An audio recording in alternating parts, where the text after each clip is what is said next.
What's your overview of today's press conference, the sacking of Kwasi Kwarteng? I've said it's a bad day for Britain, a bad day for Liz Truss and a bad day for the economy. Well, Mark, thanks very much for having me on the show today. And as you point out, I think this has been a disastrous day, actually, for the British government, a very bad day for the Prime Minister.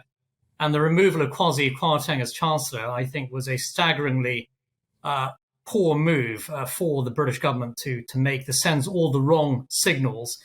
And basically, I think that the Prime Minister really surrendered to the growing sort of left-wing mob. And that includes, of course, a lot of Conservative MPs who are on the left. And this is a surrender to those who believe in British decline. It's a surrender to those who are opposed to cutting taxes. It's a surrender to the big government elites, frankly.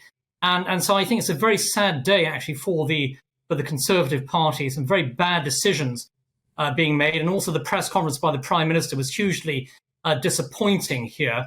And so I think what we have today are large numbers of grassroots Conservatives who are massively disappointed with the leadership of the Conservative Party at this time.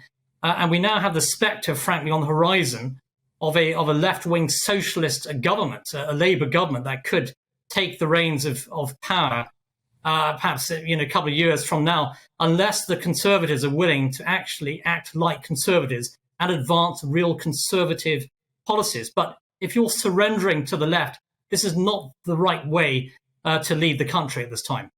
And the way that Liz Truss has yielded to those voices on the left within her own party is going to be very disappointing. What do you think it means, Nile Gardiner, for her political future? Well, that's a great question here. And without a doubt, Liz Truss has been knifed in the back by the Tory wets, and there are large numbers of Tory wets. Many of the same MPs, of course, knifed Boris Johnson in the back. Getting rid of Boris, I think, was a huge mistake by the Conservatives, and they're now facing, I think, the continuing consequences of that very dangerous decision. Also, many of the Tory wets as well oppose Brexit also.